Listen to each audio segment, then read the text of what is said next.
Alrighty. Today is November 9th, 2024. 4 days since November 5th, which they were tallying up everything going on and seeing all the issues and everything going on with what was going on with the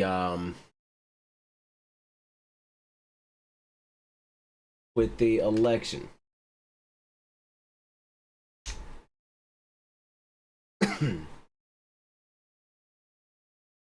Now, I'm going to be honest. I voted for Trump. I voted for the people that I voted for in my state the way I voted for.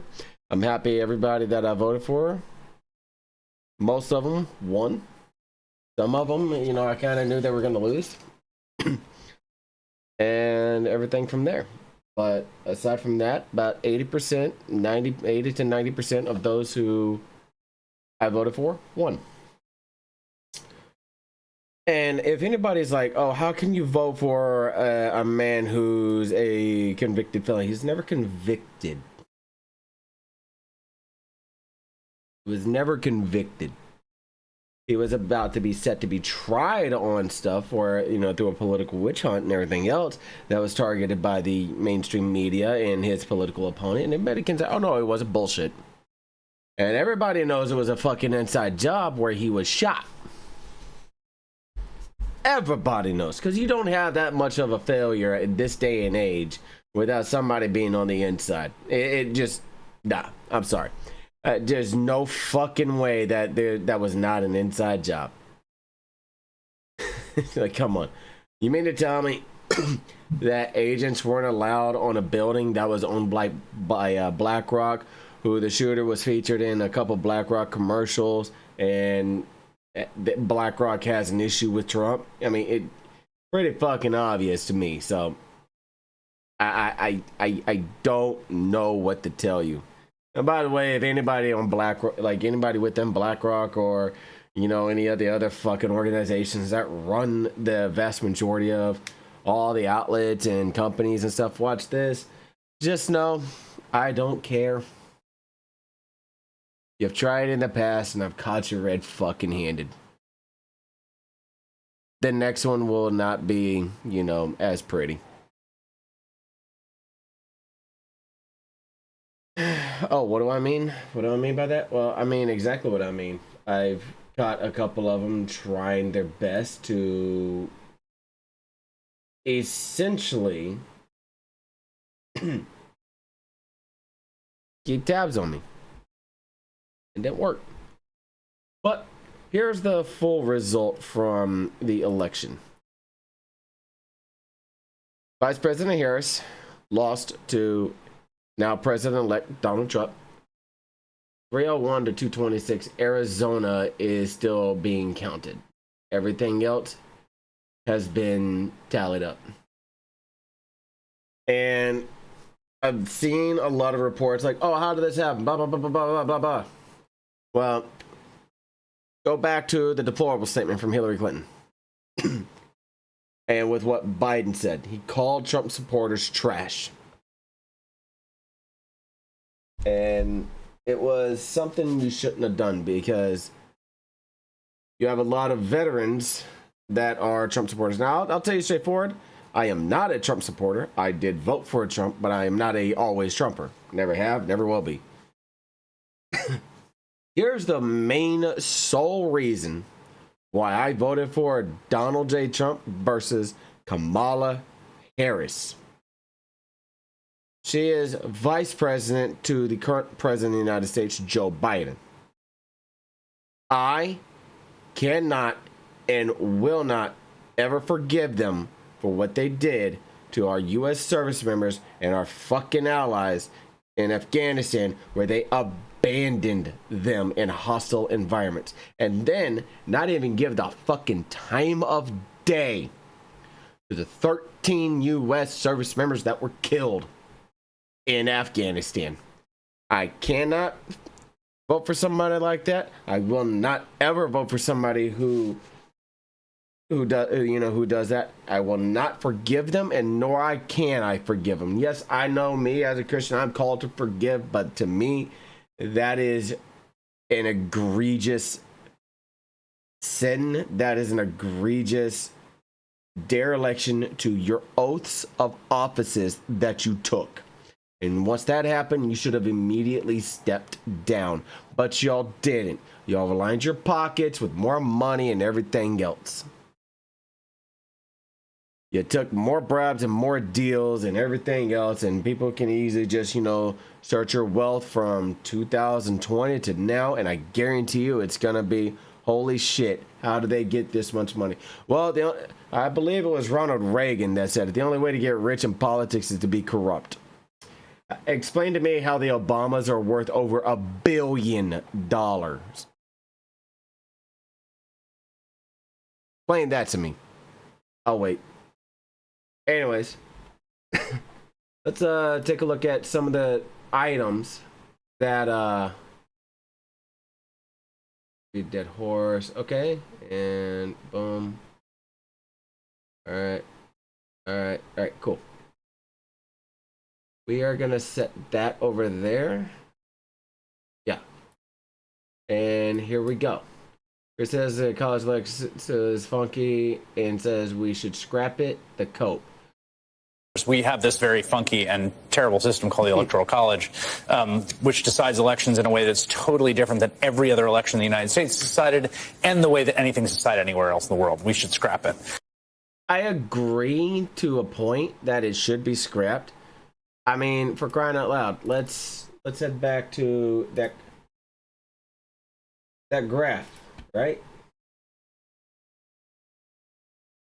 Pull this back up. I agree.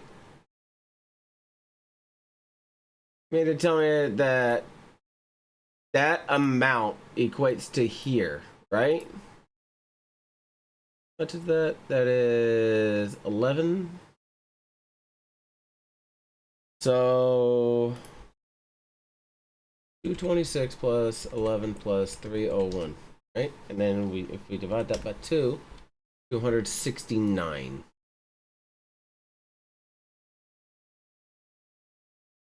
Yeah. Okay. So you mean to tell me out of 538 votes from 74,372,005 votes, and we'll do this: 70,467,149. You mean to tell me a third of the country voted this time? Let's take a look at the population of the United States. 334 million eligible to vote.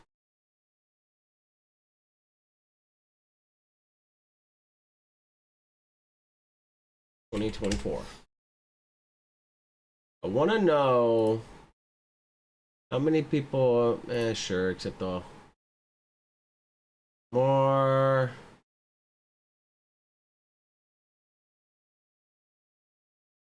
I want to know the number.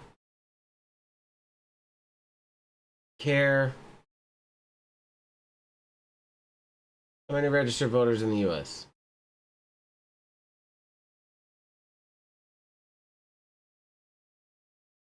In 2022, there were 161.42 million people registered to vote.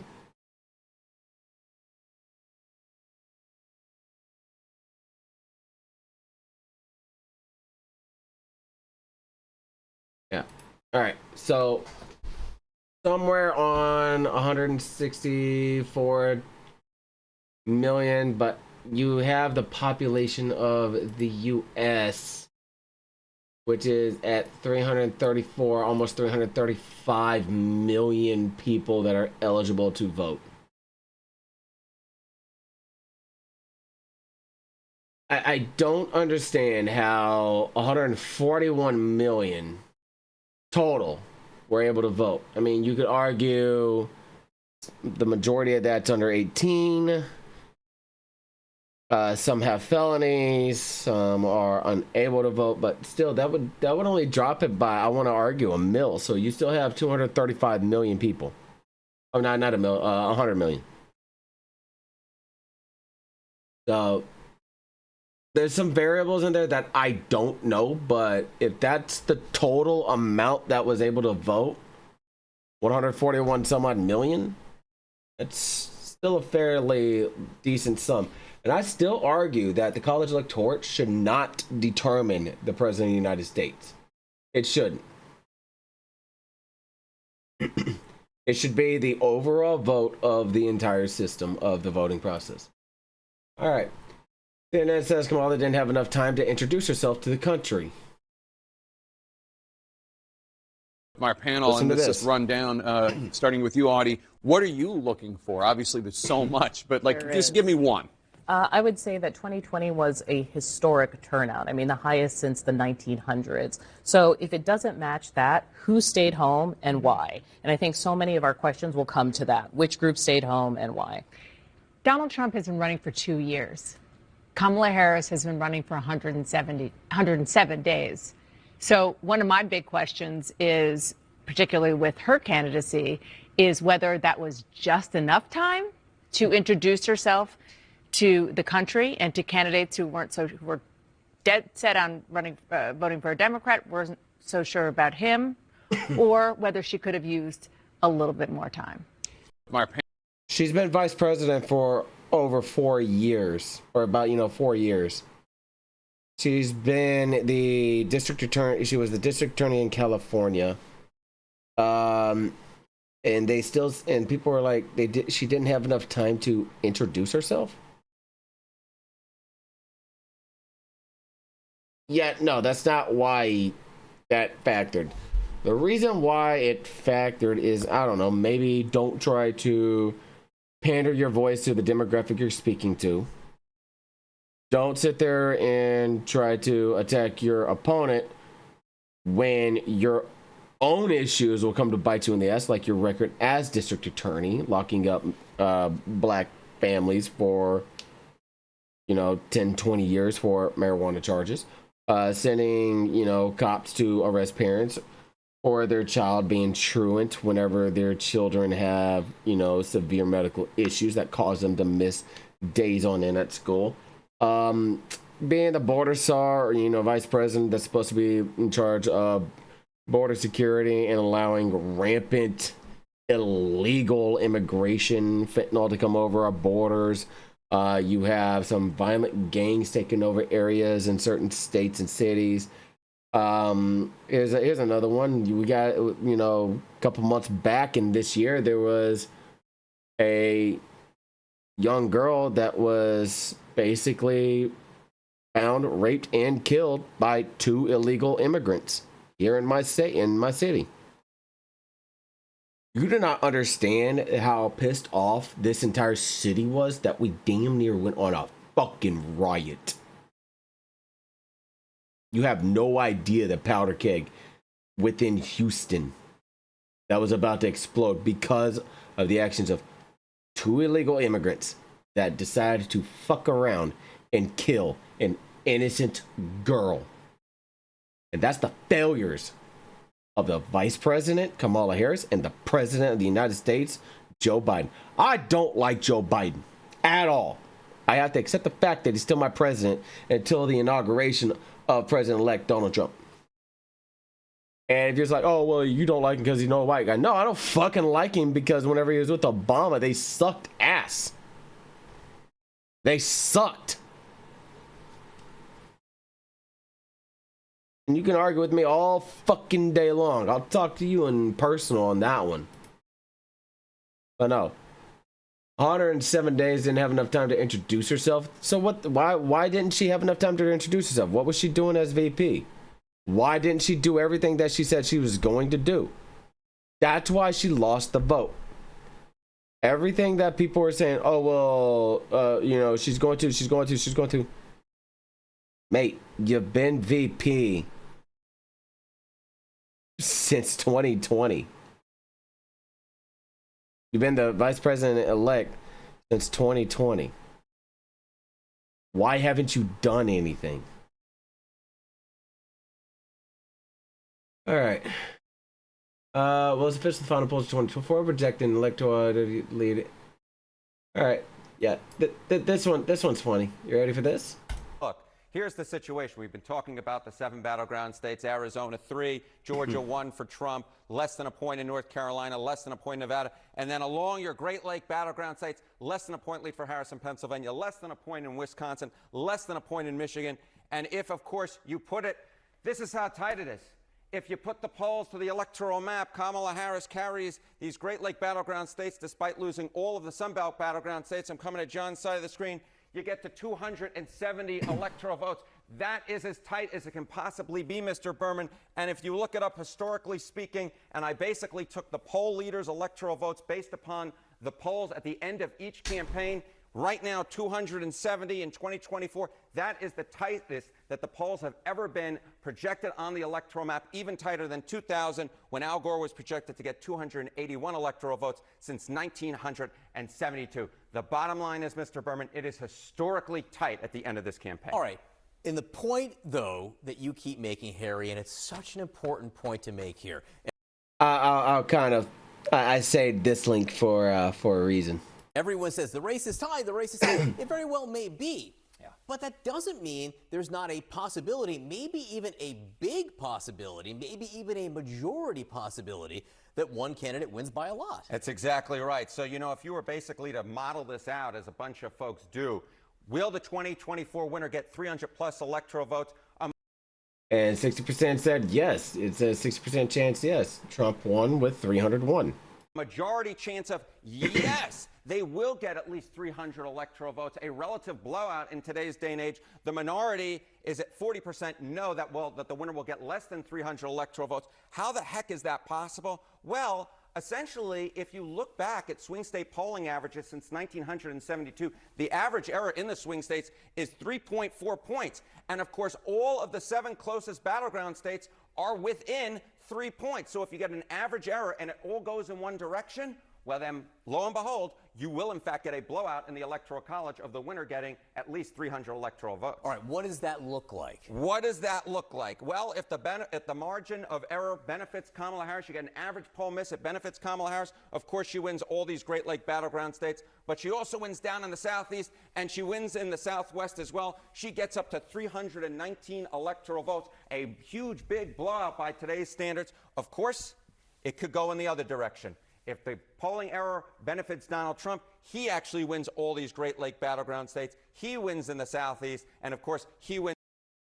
To clarify, Wisconsin, Michigan, North Carolina, South Carolina, Georgia, Atlanta, Arizona, Nevada. The battleground states is what he's referring to. Arizona, Georgia, Michigan, Nevada, North Carolina, Pennsylvania, Wisconsin.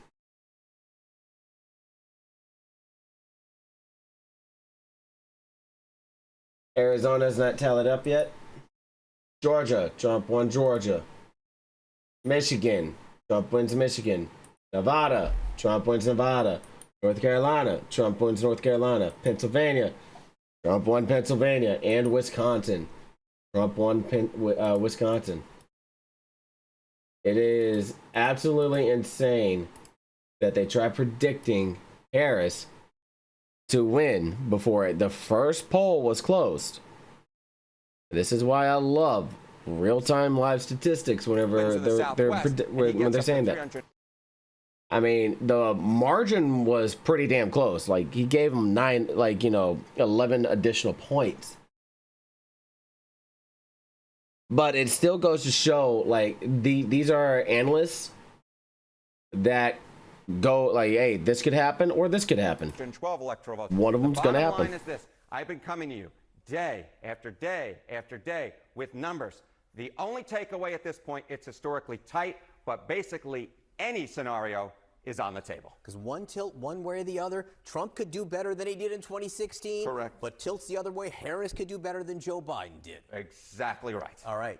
So buckle up. Buckle up, put the seatbelt on. We're going to be in this ride, perhaps for a while, but maybe not. Kate? I watched that live, and like I like his energy, and he was optimistic about both sides. So I give him credit. Don't get me wrong, I'm not giving the network credit because of some of their reporting and everything else, but overall, they were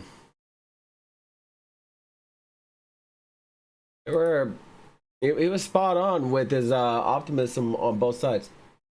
Now, we move forward to this. Jack Smith to step down prior to Trump assuming office. Game over. You do not know who Jack Smith is. Jack Smith is the guy who's trying to charge Trump with the 36 felonies. However, just listen. We have some news about special counsel Jack Smith, this man right here. Donald Trump said recently that he would fire Jack Smith, quote, within 2 seconds of taking office. Well, we found out that he may not have that opportunity. The reason is that the Department of Justice, where Jack Smith works, cannot prosecute a sitting president. Fox News is told that Jack Smith will be gone from his post as special counsel, meaning the cases will be gone before Trump takes the oath of office at noon on January 20th. This is the documents case, though that was dropped already by Judge Eileen Cannon back over the summer, and it's on appeal, but also this case for Trump's alleged efforts to try to overturn the 2020 election. So given the fact DOJ policy says you cannot prosecute a sitting president, expect Jack Smith's cases to be done. The last case, and I'll end on this, is that Atlanta case that deals with the 2020 elections. That's a local Georgia case. We've seen over the last year how that has played out with Fonnie Willis, Nathan Wade. That has many problems, many different delays. So the bottom line for my story to all of you right now, Donald Trump's legal problems have essentially all gone away since he won last night. Harris. That's big because now it goes to show what their plan was all along, which was to get him arrested and tried before the election. Here's the thing. Like this right here, that'll touch on what he said at the very end of the of what he was saying with Georgia. Here's the thing. Even if there was no political slander or anything, Trump would still have won regardless. Biden would probably have not dropped out of the race, and it would have been a 2020 rematch. However, the only caveat is you would not have had a repeat stolen election, like a lot of people like to say. And people were like, oh, where do these 20 million disappear to? Like you can see here, even if we take a look at the data. 2020 election results. Map. All right. Images. The totals.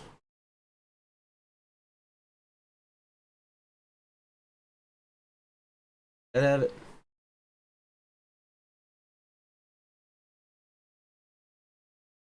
Map. Total votes. Not college electorate.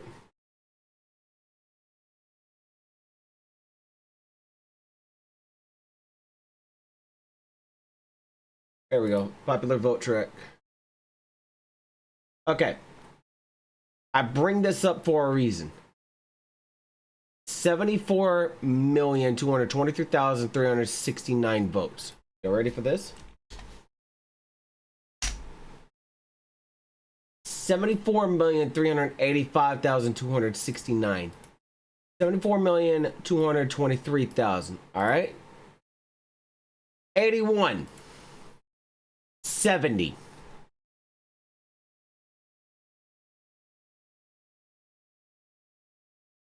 I'm sorry, there's a little bit of a discrepancy between here, and this was a little bit gradual over time. This right here is 74. 74.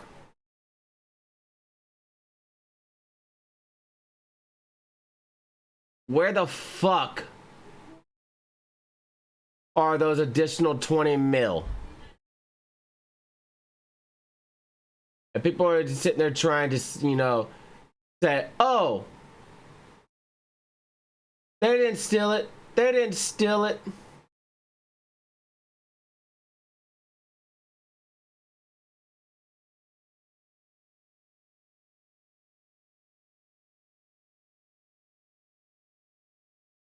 It's not hard to see. The numbers don't fucking lie. That's why he wouldn't accept the results. And that's why he wanted the Supreme Court and other areas to investigate, but they fucking wouldn't.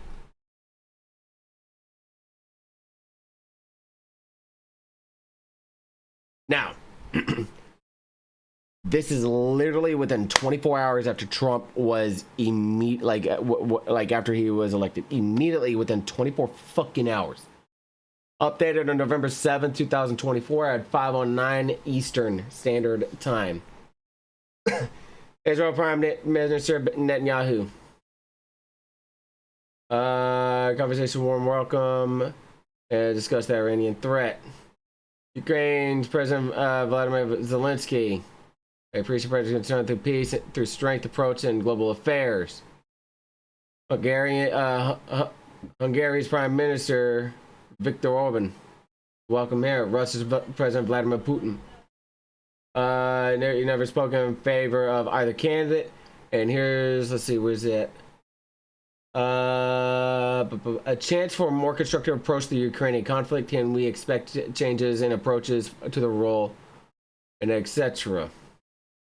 China's. We will continue to view and handle China-U.S. relations in accordance with the principles of mutual respect, peaceful coexistence, and cooperation for a win-win. Taiwan. Confident that long-standing Taiwan-U.S. partnership built on shared values and interests will continue to serve as a cornerstone for regional stability and lead to greater prosperity for us all. Mexican President Claudia Sheinbaum. President Claudia Sheinbaum said Wednesday that Trump's re-election was no cause for concern for Mexico, despite the president-elect's recent threats to impose a massive 20% tariffs on Mexican imports, unless the government halts what he calls onslaught of criminals and drugs coming across the southern border. We are a free, independent, sovereign country, and there will be for good relations with the United States. She felt it was prudent to wait to extend congratulations for the U.S. election winners announced. For all Mexicans, there is no cause for concern for our countrymen and women in the U.S. For their relatives who are here, for Mexican businesswomen and businessmen, there's no cause for concern. Oh, you're going to feel concerned. The Prime Minister for UK said, as close as the closest of all allies, we stand shoulder to shoulder in defense of our shared values. The French President, Emmanuel Macron, congratulates President Trump. Ready to work together again as it did during Trump's first term in office with your convictions and mine, with respect and ambition for peace and prosperity. NATO's General Mark Rutte congratulated Trump on his election. Iran's government and people. The election of the U.S. president is not relevant to it fucking will be, trust me. She said, according to a translation of her remarks on state media, she said that police of both U.S. and Iran were fixed and do not change with the change of individuals, and said there would be no impact on people's livelihoods in Iran, regardless. I fucking hate the site ads. Jesus Christ. Iran, regardless of who occupies the White House. Iran's economy has been decimated by a huge regime of U.S. international sanctions imposed.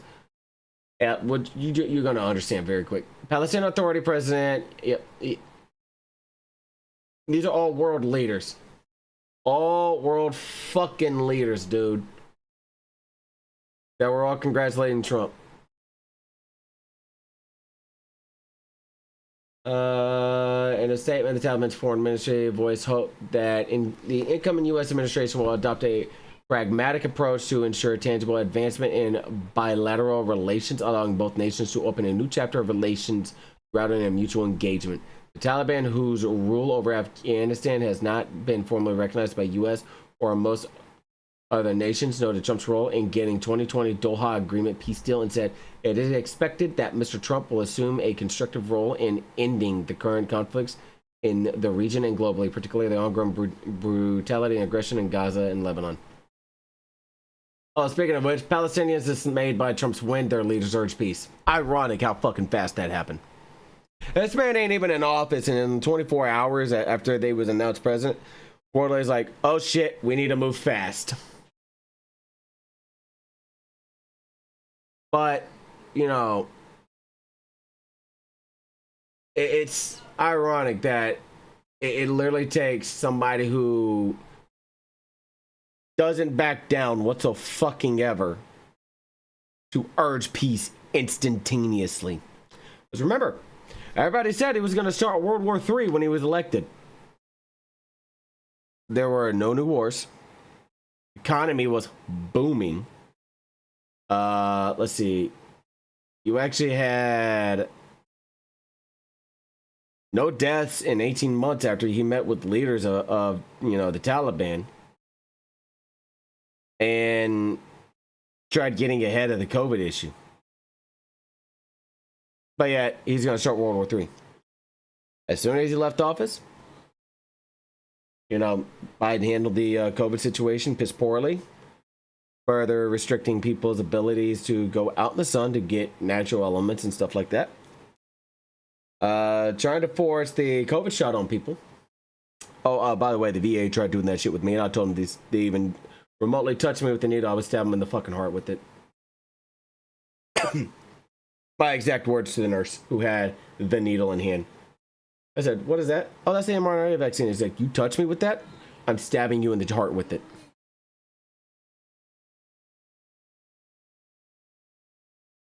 Simple. You will not give me that. And Fauci has even recently come out saying that myocarditis can indeed happen in males. So, y'all can Google that one.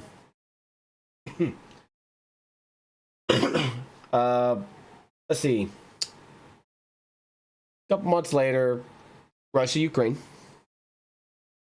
And then in 2023, with, you know, dismissing Israel's concerns, Hamas hits Israel. And now Israel's on the offensive and on a warpath to eradicate Hamas. It's ironic how weak leadership affects the rest of the fucking world, especially when we're called to be, you know, the world police. Now, I know some have an issue with the college or, you know, questions with the electoral college. I fucking hate the way this process is. There are 530 electors. A majority of 270 is required to elect president.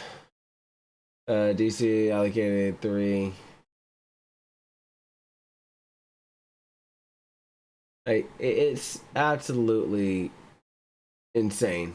I don't believe that this should be a thing. Each candidate running for president in your state has their own group of electors known as a slate. Slates are generally chosen by candidate's political party in your state, but state laws vary on how electors are selected and what the responsibilities are. What happens in general election? Why should I vote? Every 4 years on the Tuesday after the first Monday in November. So basically the first Tuesday in November after that first Monday. So let's say this is November, right? So here's the 4th. Election day is on the 5th.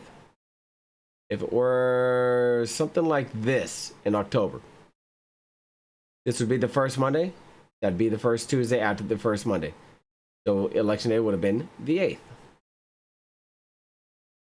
If it was in December, this is the first Monday. Election day would be the 3rd.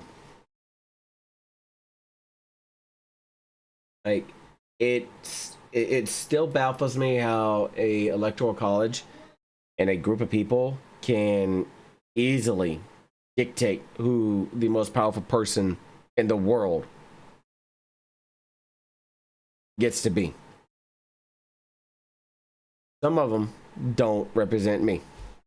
And I'm going to leave this up here for a minute.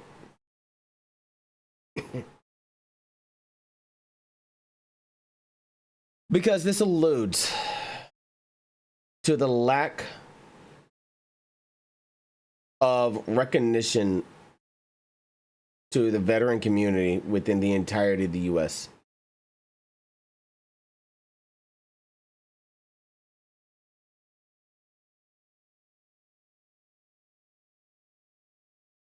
You know, we go and serve our country. We fight the battles that, you know, we go to.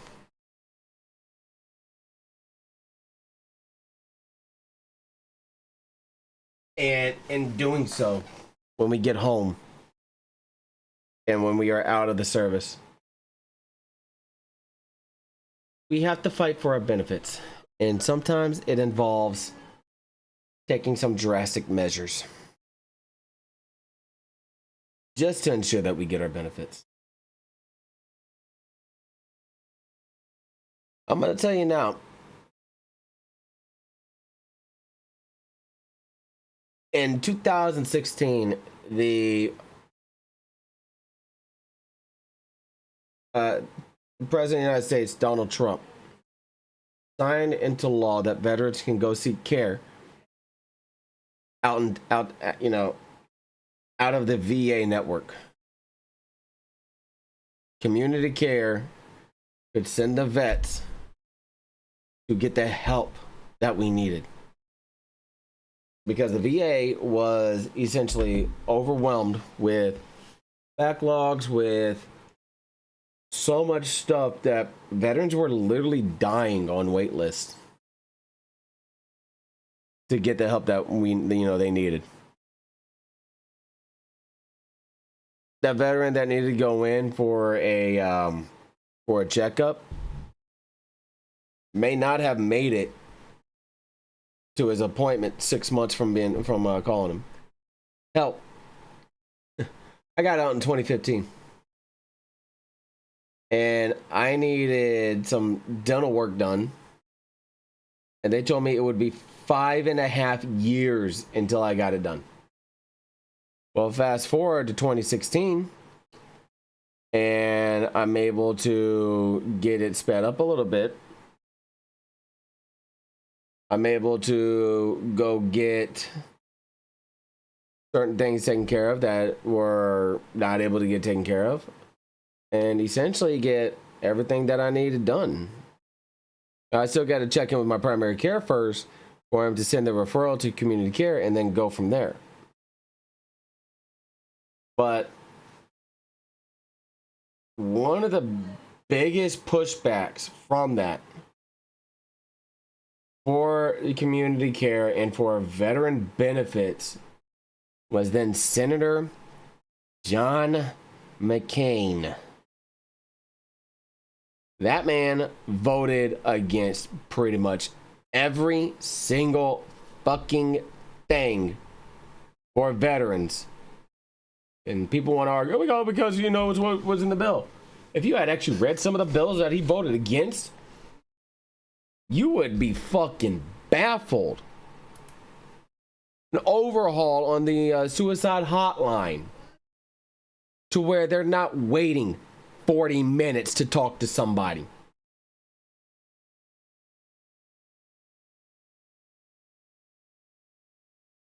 Fronting the bill for an ambulance ride to the county instead of having the veteran pay out of pocket.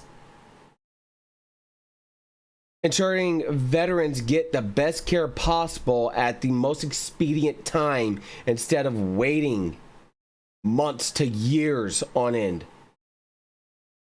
Getting the PACT Act passed. These are things that dude voted against. And people ask me why I could not stand him. There's your answers. Pretty simple in my book.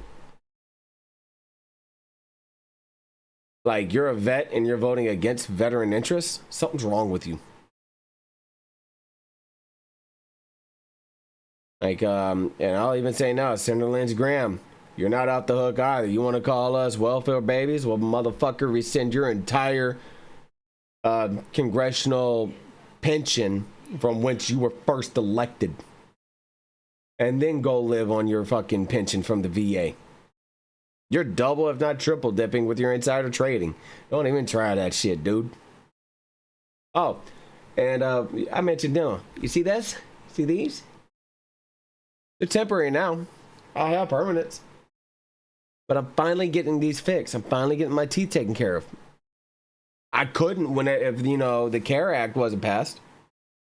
I wouldn't be able to go out in town and go to a dental office, and if Trump hadn't passed that law, I wouldn't. There's no way I would have been able to. I'd have to pay out of pocket. I can't afford that. Like fucking $20,000 to $40,000 for a root canal and a filling.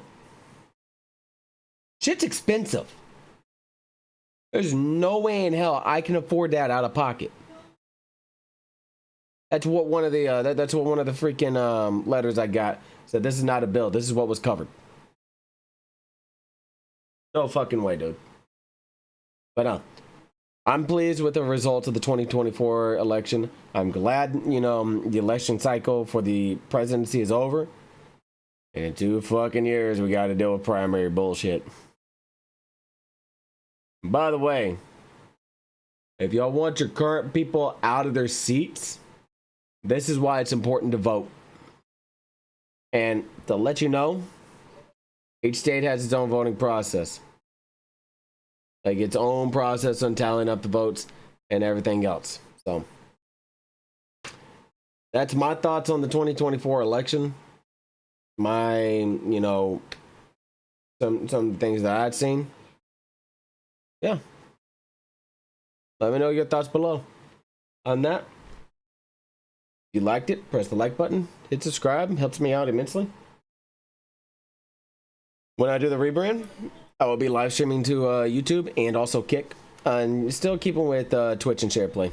Both Twitch and SharePlay, along with all links, will be below in the description. But I want to know your thoughts on the 2024 election. Are you shocked by the results? Are you pleased with the results? Or are you pissed off with the results? Do me a favor if y'all are going to comment on this one. Don't fucking argue with other people's opinions. Because I'll just delete your comment. Very easy. This is open dialogue in the comment section. No fucking arguing. Act like grown-ass adults with a sense of fucking maturity. All I'm going to tell you. Yes, y'all got the knife hand for me. Have some damn maturity. But no, seriously, let me know your comments below because I seriously want to know people's perceptions on things.